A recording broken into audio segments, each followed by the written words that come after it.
All right. Hey, welcome, folks. Mil-Spec Ops Monkey here. Listen, this is going to be your SITREP. It is 11 a.m. Central Time coming to you from the great state of Texas, and it is May 24th, 2023. And so without further ado, let's talk briefly about this house of cards. This, you just watch everything that's going on around us, the things that are hitting the news cycles, and it is... we got a lot of stuff that any single one of them could derail us because I feel like this country is in such a fragile state right now. Whether it's the economy, whether it's the supply chain issues that are very slowly starting to bubble in. We're getting the lead indicators from every source that would tell us that things are slowing down. Yet the media continues to tell us that everything is rosy. So that said, let's do this. I'm going to pop us over here to the mini board for a second, but I just want to put this out there again. I have set up, actually my team has set up this amazing relationship with Patriot Supply, who is it's an affiliate program, but they do some really nice things for us so that our members, have the opportunity to really take the necessary steps to prepare for your family, for yourself. Your loved ones during this time are reliant on you. And, when you're looking at your kids or you're looking at your wife or your husband and the cabinets are bare and you're trying to draw straws on who's going to go out and enter the nonsense that's going on out there in the world, you just don't want to do that because you're going to compromise your security. And if things go the way that I believe they're going to go and all indications are going, I would say that we're not far off from our world changing overnight, and it'll never come back to how it used to be. So here's the thing. Go over to monkeyworksprep.com. And again, right now, it's $200 off on a 3-month emergency food supply. The other stuff that we had originally that if you got it, you got a bunch of gear with it. That is the gear's gone. So it's now it's $200 off. But keep in mind too, it is free shipping. Every time I order this stuff, and I order it quite frequently, I get it in 2 days. And they don't know, who is ordering. I will tell you that. But they are absolutely amazing. It's all made in America, U.S. stuff, no MSG. It's 120 pounds worth of food in this 3-month emergency food supply. And then if you want to scale it back and go to something a little smaller, you've got a 2-week emergency food supply right here that will get you by. I've got a multitude of different variations on this. So there are 72-hour kits. There's actually potassium iodine for radiation exposure. There's a lot of things in there. Just go down to the little hourglass right here behind my head. Click that, hit your search criteria, and it's going to take you into a whole bunch of other stuff too. So anyway, monkeyworksprep.com. If you haven't done so, man, don't wait because we are definitely in the late hour for things to go awry. So, all right, now let's get over here to Skyglass and take a look at what we've got up in the air right now. Sitting at 210 on the screen. I've already taken out 70, 80, 90, almost 100 trainers from the mix, and I'm just doing a little refresh right now. I will tell you the tankers, air refuelers are up. Quite a few of them up right now. We do have 2 Q4s that are currently up. One is over the Black Sea. We'll look at that closer here in a minute as well. And then the other is over the normal spot right up here. You can see that it's actually a low altitude. It's like 25,000 feet, which I think is very interesting. Call sign score 47. But let me do this. I'm just going to separate. Let's go to tankers. 32 KC-135s currently up. Let me see what else I got on here. 1 DC-10, and then I've got some of these Pegasus right here. Those are the new 767s. 14 of those, and you can see it's pretty busy up in the skies right now. That is just air refuelers. Again, air refuelers are a pretty good indicator that there are an exceptional amount of fighters up. Why do we never see the fighters? Because they are not meant to be seen, okay? So that right there is a pretty big data point. Given today, you think really nothing's going on, but it seems like we are very active, very busy. And let's just bounce over to Europe real fast just to see what we've got in the air over there. Now, I'm going to tell you, we're going to look at some things relative to all of these exercises they're talking about. There's talk about, aircraft carriers entering a region for these exercises in the coming days. Well, I will tell you, I'm not seeing the boxes, the NOTAM boxes that would indicate there's an exercise there. So unless they post it really, really late, plausible, but makes you kind of wonder as we see all of these fighters go into Finland. We see all of this carrier presence coming into the region. Yeah, I think we're getting prepped. Ukraine may be the ones that kick off some kind of spring offensive if they have the huevos to do it, if we give them what they need to do it, obviously.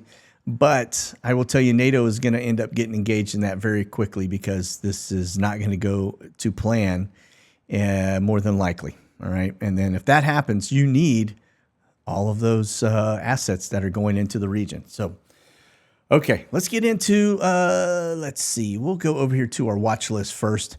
Very, very active and busy. 27 survey flights up. Now, one of the things that has kind of congested it a little is the fact that we do have some of the air refuelers that are showing up into this mix. And but you can see very active. A lot of stuff going on in the intel community down south of Tucson, as well as survey flights right there along the border, which I find interesting, and just north of the border.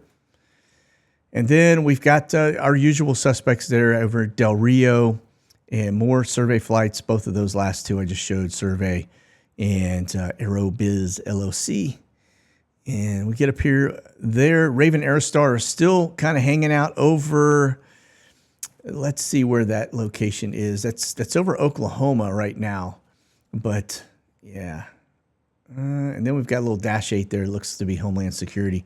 Probably a little prison bird or something along those lines. There's some more Homeland Security down in southern Florida, kind of off towards the Keys. And then we've got more surveys. GV Air. There's your Q4. That's going to be score 47. Again, 25,000 feet. Just, I think it's up near the Chesapeake over DC. More survey flights. As always, more surveys. That's going to be an air refueler. More survey. And more surveys. Yes. And then I think a couple B-52s, a couple R-135s up. Kind of north. One thing we are going to talk about this B-1 Russian intercept story as well here in just a minute. And again, this one is that little Asian ambassador or something that is in Europe, kind of flying all over the place as of late. Little NA down there, that's actually going to be one of your survey aircraft. We are actually up to 435 survey aircraft right now. And I will tell you, we are definitely approaching 7,500 survey flights. There's your Forte 10. We'll look at that closer in a minute. Currently, at least showing right now, Romania, but one of the other apps is showing it a little further out over the Black Sea. So it looks like we're getting up there in altitude. If you keep it high enough, the fighters can't get to it. And I think that thing can probably fly a little higher than most fighters, although they could still shoot it down. But a couple more air refuelers out over Japan. Again, this is active. So this is a kind of a live shot in terms of air refueling. You can see down towards Southeast Asia. And then we've got one that drops off that I can't tell if it's in or out of Australia, but if it is down under, that's probably an R-135 on my watch list. They like to disappear on us. A couple of trainers, a little Navy, Australian Navy P-8 there. And then we've got a little, looks a Glex flight, and then Java 1, Java 2. And I have no idea what those two are. And then a little flight there, a little B350 Beach over New Zealand. And it's kind of cool to get down there in the evening and start looking at what's going on. I know I probably ought to get in here late at night to really look at those numbers. But okay, let's talk C-17s for a minute. Again, last 3 days. And you're going to notice still a boatload of port activity. That's stuff that's getting shipped out. And again, most of it, I'd say 90+% is headed to Europe. And then we get a couple little things here where we've got some stuff headed up to Alaska, some things going to Hawaii. I don't see, unless they're using a port in Hawaii to move stuff, they would be moving everything by port if it is related to China. And then there's that little fiber optic cable looking thing running in and out of Luxembourg. Very heavy. A couple little drops there, Norway, Denmark, but Luxembourg, very, very heavy. We get down, a lot of stuff going in and out of the Middle East right now too. Just notice that.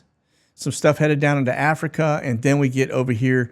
That's the heaviest I've seen Japan in weeks. So the last 3 days, that's pretty active in and out of Japan. But it doesn't mean we're prepping for something like, I mean, we are clearly, but I think it's just a contingency force. I don't think it's there to defend Taiwan, just based on the fact that we're shifting everything overseas. A couple things down there in Down Under. Now, this one I thought was interesting. This is the last 3 days of refueler.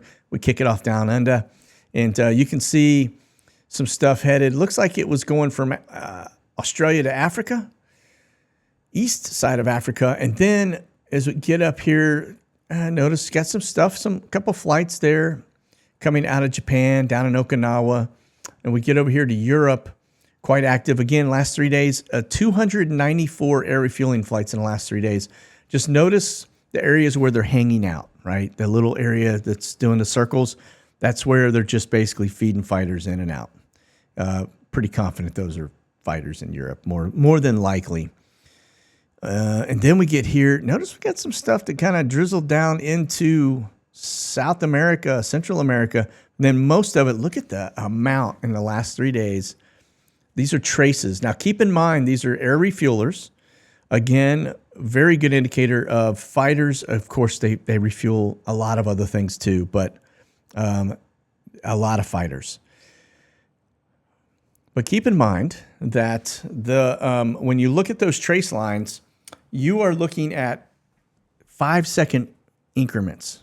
All right, so that's pretty amazing when you think about that. Okay, this is going to be your 3-day surveys. Notice the long transition lines. This indicates that they are moving from one location to another, probably to start more survey stuff. Now, I've had a lot of people ask me, what is a survey flight?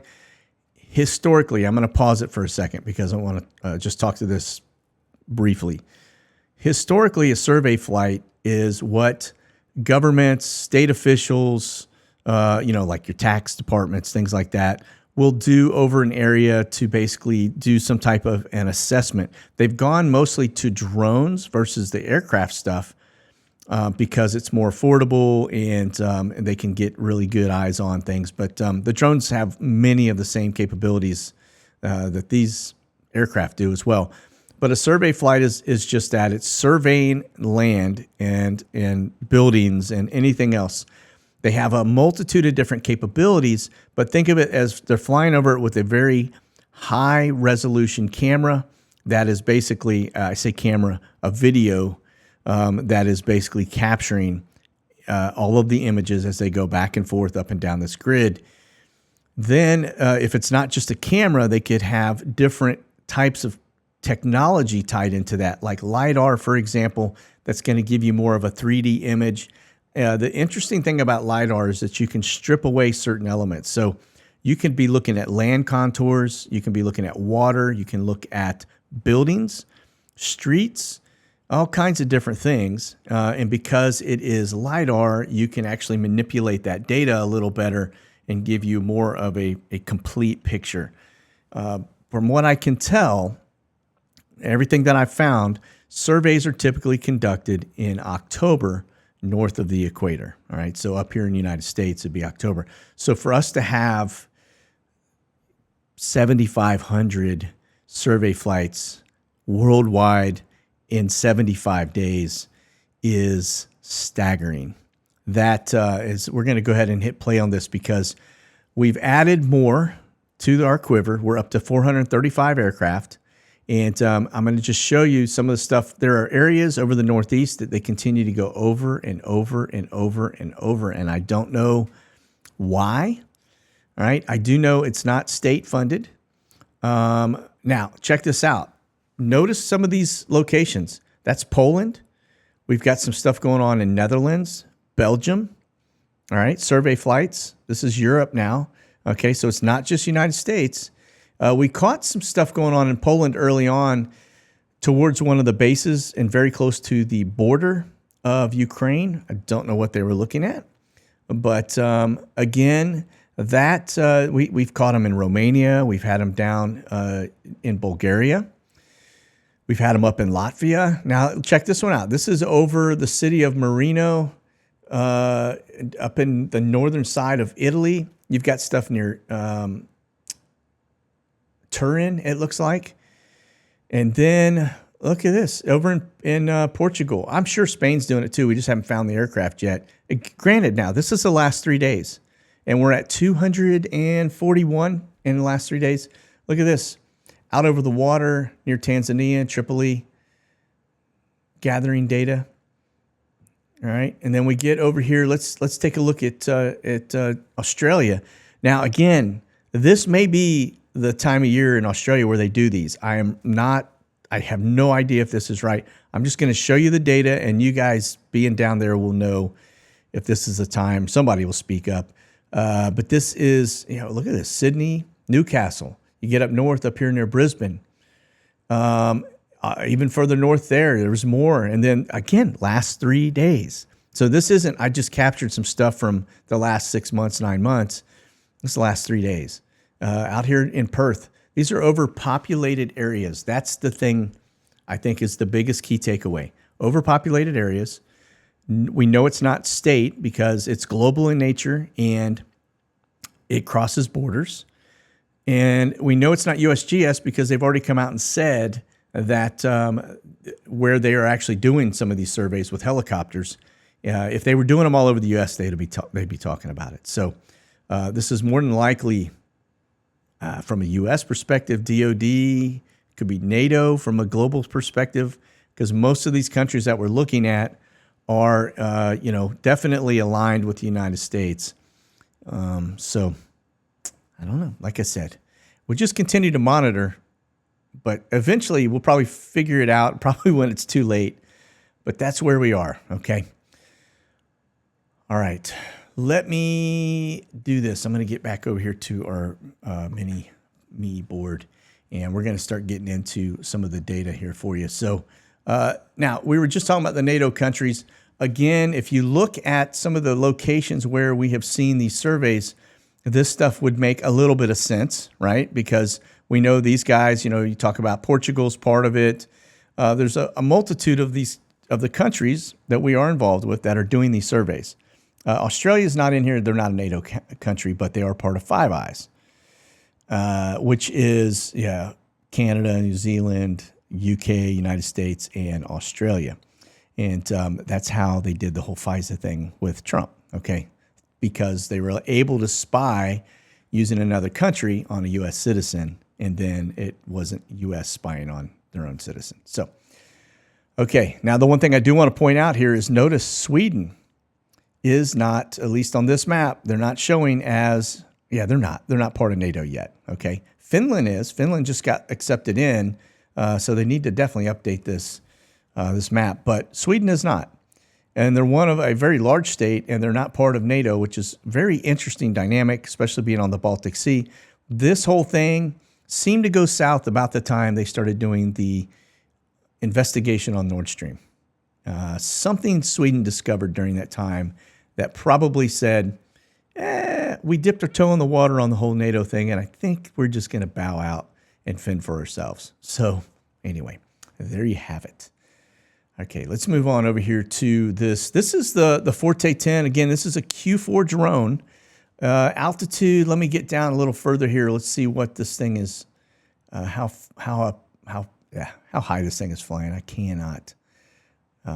54,000 feet. So a little bit out of reach for fighters to at least come up and mess with it, altitude-wise. Most of the fighters, you get above 50,000 and they're going to start to kind of struggle to stay. You start to lose airspeed quickly. You stall out. So that is, even the F-22 is 52,000 feet is the cap, ceiling cap on those. So yeah, you can see they're getting pretty. Yeah, I mean, that's pretty good right there to run right along, because they're grabbing everything they can up here and just risking, risk the biscuit, so to speak. So, okay, let's get over here to Flashbang. Take a look at what this dude is up to. Looks like he's putting on his jammies around 10 a.m. up here in the Senior Living Center. And really kind of an uneventful day. It looks like he makes some remarks about gun control here at 3:30, but that's about it. Okay, we talked a little bit about this the other day. We were talking about how this ammonium nitrate was used for the 1995 attack on the Murrah Federal Building in Oklahoma City. It was about 4,500 pounds. Keep in mind that we are missing 30 tons or 60,000 pounds of this, okay? And the reason I'm talking about this again is because we're transitioning to this over on Revolver. Actually, nobody's buying the latest U-Haul Nazi stunt at the White House. The FBI has this has the FBI written all over it. So supposedly, and one thing I will just kind of say here, you're going to notice that a lot of the media outlets that are not mainstream are starting to cage their articles with the word supposedly or other words that are a little more loosey-goosey, okay? We're having to do this because basically they're all being attacked, right? And so if you say something is a fact, even if you got it from a mainstream media source, which we know is usually not fact, right?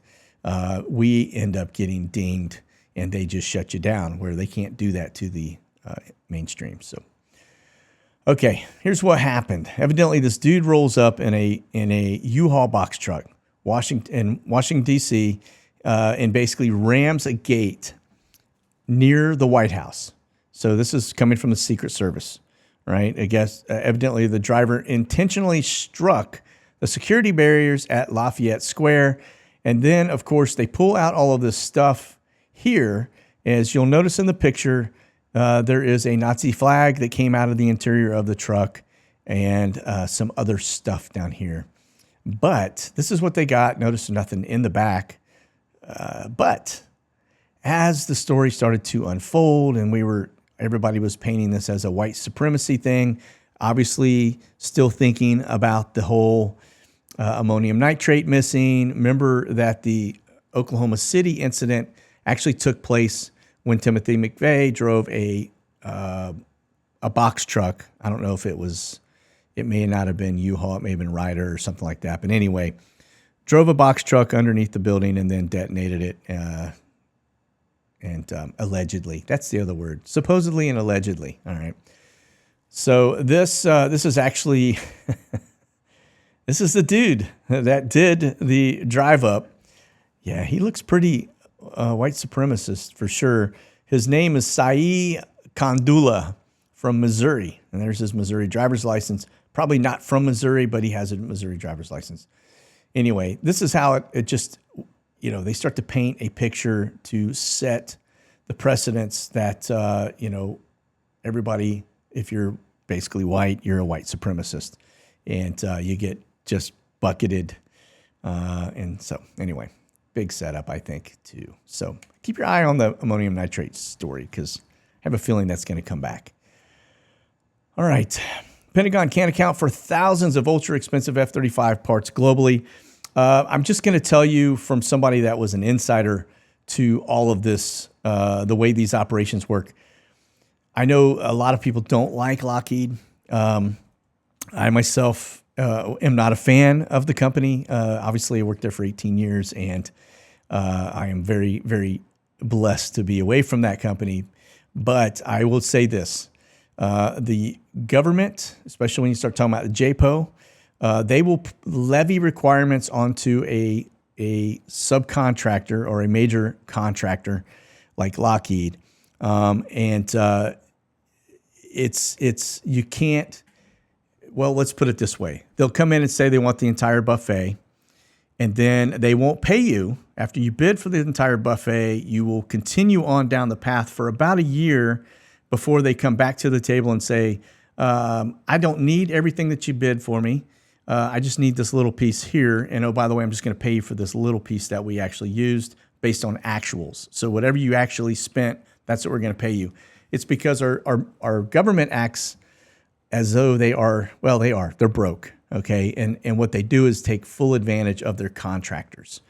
And it's sad to see them leverage the military contractors that way, but it has been going on for a very long time, and it's how they conduct their business. So when you start to see these write-ups about missing parts and things that they're just trying to put a black eye on the program. They use it for leverage against people out there trying to do business with the government, it's just I don't know.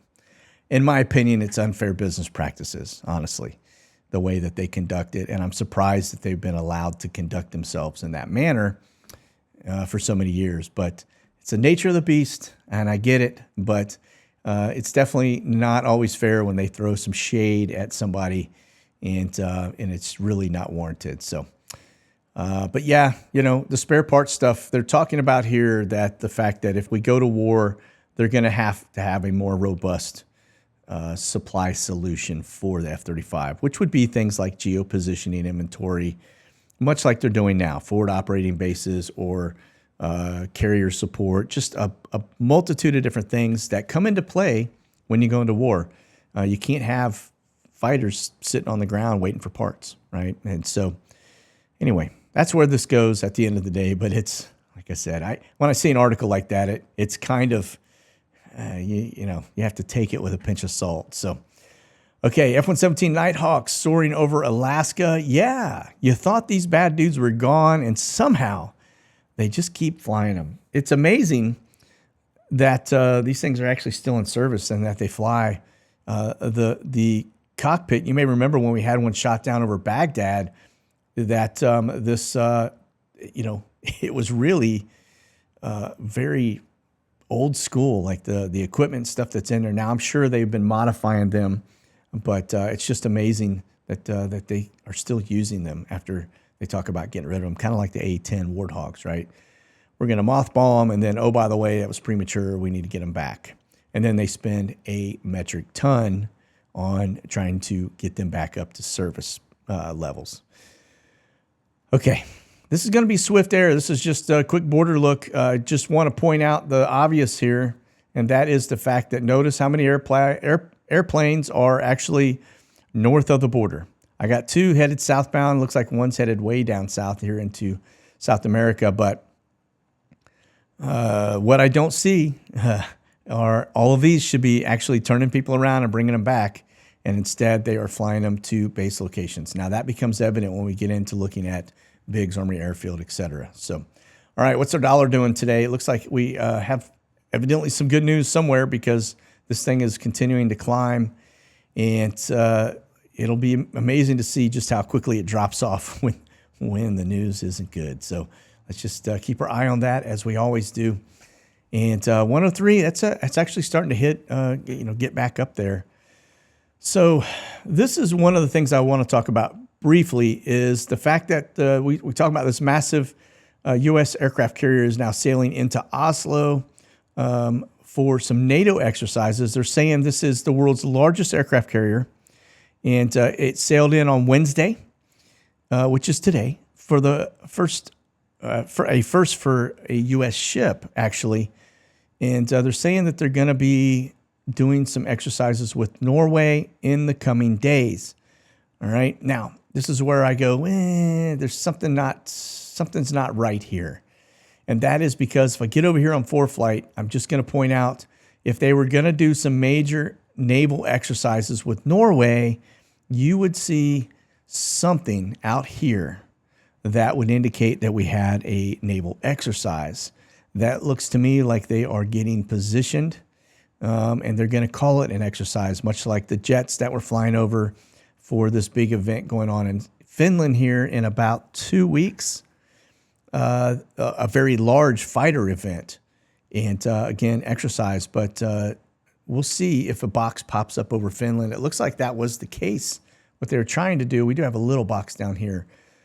Notice a lot of boxing over the Baltic Sea area. And keep in mind, as we kind of get in a little closer, that this little spot right here with the box right off the coast is Kaliningrad. That is a Russian port. And notice we have put a danger area right off that shoreline for people to stay out. And I'm going to back up just a little, and then notice it looks like Russia's got a lot of stuff going on here, and it looks like they've got some rocket launch stuff happening up here. So let me back up and see if we got anything strange out on our screen that we need to pay attention to, and not seeing it. Looks like over the U.S. we have our usual stuff.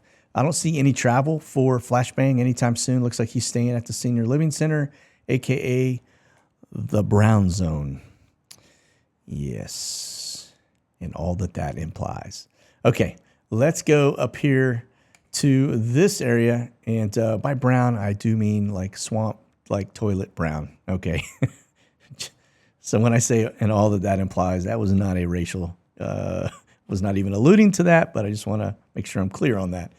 Okay, so this is a Bitdefender. You can see, again, we're getting hammered here in the U.S., and I would imagine when things go hot in Ukraine, if and when they do go hot, they will. It's not really an if, but when. This will be an insane amount. In fact, we would probably be struggling to do anything on the internet during that time. All right. Russia jet reportedly intercepts 2 U.S. bombers. This is an important data point just because of the fact that we are getting very close, I think, to really being at war. And I say this because when I go to track in the past, when I've been tracking some of the bomber movements around all over the world, right? They are always like I don't have a big problem tracing them. Like a couple 2 months ago, we had a bunch of B-52s that were in the area, and we were able to track them and watch them. But now they're not showing up. So when we're putting B-1s over there, they're dark, which tells you we're getting pretty close. Because when everything really does start to go off, those assets, we won't be able to see them. Okay, many of them will go offline, anyway, just need to pay attention to it. But it looks like these two, this Su-27 actually intercepted them as they were headed up over the Baltic region. Again, if you're not familiar with that, that's going to be, as I get over here, that's in here, all right? And so for them to actually start getting Russia attention would either be getting really close to Kaliningrad, or they were right up here, this is Russia up here near St. Petersburg. All right, so they may have come around north of Estonia and then been intercepted. Okay. Now, we expect this. Images claiming to show U.S. vehicles used in a raid into Russia. The Ukrainians, they got a mind of their own sometimes. They're not really asking for permission, but rather forgiveness when they do stuff. And so, it looks like, there's U.S. vehicles all over the place, clearly, because we've been giving it to them. And it looks like some of our Humvees didn't make it out. And so this is stuff where they were actually trying to, I guess, do a border rush. But that happens. And so, you supply them with goods, they're going to use them, and this is what's going to happen. All right. Now, it does look like Ukraine F16 training has begun in Poland, and we'll continue to see that. We already know they've been doing some training in Ukraine, UK, as well as they're talking about Germany doing some of it, and then we know they've been training here in the United States also. So let's see what happens. But when you start mixing fighters and you're trying to get basically command of the air space over the Ukraine, that is going to be a different dynamic to the war. That's usually kind of fundamental. What you would do is to take control of the airspace first and foremost, right? Knock off the supply routes, and things of that nature. So just see what happens, right? Okay, Russia issues a dire warning against U.S. Approval of Ukrainian strikes on Crimea. Yeah, we're kind of really pushing the envelope here. Crimea is definitely going to be a stronghold for Russia. And the fact that we are actually telling or green lighting Ukraine that, hey, if you want to start taking strikes in Crimea, knock yourself out, that will definitely change how quickly this stuff goes hot. So keep your eye on that. All right, let's get over here to this side. And camber flights, we got 4 of them up. It looks like 2 of them are 747-400s, 2 767. So more than likely, these 2 coming out of the Middle East are going to be troop related. And these up here are probably going to be carrying major equipment. Again, it's a light load compared to what we normally see. Now, this is Biggs Army Airfield, and a couple things. This is Hillwood Airways getting in on the business. We've got Sun Country coming in and NCR, as well as a Spar flight from Topeka. But this one here, that NCR, they're based out of Orlando. Let's see where they went from here, though. Perot Field was, you kind of expect that's Ross Perot Airlines, so to speak. And then Sun Country went up to Minneapolis. St. Paul. So these little birds coming in like this are, without a doubt, I am pretty confident that they are moving immigrants from our border into the interior, just like we saw when we're looking at the flight data here. Just the fact that we are watching, and this is just Swift Air, but just notice almost all of them are in the interior of our country. Pretty good indicator that they are bringing them straight into the depths of our country, which, by the way, if you work in an environment where you are doing construction, whether it's general contractor, things like plumbing and drywall and landscaping and all the other stuff that goes with it, you're going to lose your job 100% because these folks that are coming over the border are going to take those jobs and they're going to do them for a lot less. So, yeah, it's not good. Not good for us losing jobs like that. All right, here we go. Western Global MD-11 coming in from Ostend. I don't know where that is, but that is an arrival. Of course, we are over at Dover right now and not seeing anything else other than this Atlas Air coming up from Miami. Probably empty coming out of Miami. It's going to pick up a load and then take it abroad, more than likely Europe. And then this is going to take us to Ramstein. Don't know who Grit 09 is. Definitely a call sign versus a commercial flight. Atlas Air coming in from Baltimore, Washington, 747-400. Very light. Then it leaves there going to destination unknown. And then another one going to Kuwait, 747-400. So it looks like we've got 2 wide-body equipment haulers headed outbound. Only 2. Okay, and then we get up here. This is going to be RZE Poland as we kind of go down the line here. That's the Swedish Armed Forces. So even though Sweden is not part of NATO, they are still look to be actively flying in and out of these regions. So let's see. Don't know who that's a commercial flight. 1 camber flight coming out of Nuremberg. Got nothing else there. Let me go over here to the outflow. We've got a Kaleta bird, looks to be flying out to Istanbul, Turkey. That looks like that one's going. Oh, that's actually commercial again. Got me twice. Okay, then the camber flight here, another one, head back to Nuremberg. So it's a round trip to Nuremberg. Other than that, holy smokes. You got 1 French Brigade aircraft that's flying out, and that is Spanish Defense, Ministry of Defense. So that's it. That's, wow. All right. That's a forward operating base, folks. So the fact that we're seeing all of these things plateau, and you got to love when the screen goes black. All right. So nothing here on the board for Western Global, which is interesting. That would definitely mean we plateaued if you're seeing those guys kind of just, go away.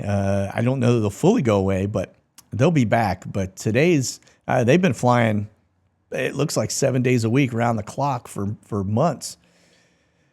So nothing from them. Omni, we got one from Anchorage headed to Yokota. And then we have, it looks to be a Baltimore, Washington over to Shannon, Ireland, 777. So that's probably troops heading over.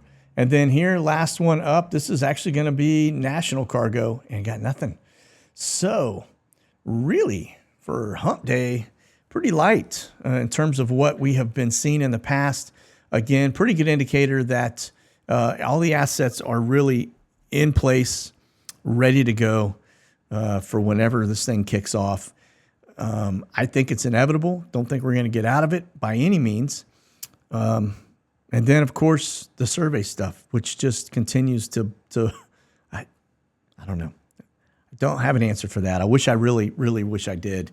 We'll continue to just track it and monitor it. So at least we have, some idea whether or not they're done or if they change to new locations, new countries, etc. So, okay, that's it. Listen, you guys keep that powder dry and stay frosty, and we'll see you Friday for the live show. God bless.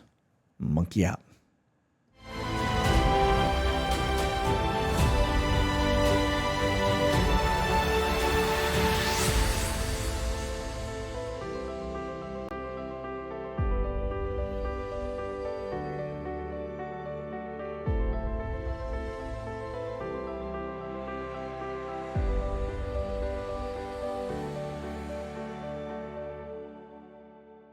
Check out the latest gear and products at monkeyworxus.com.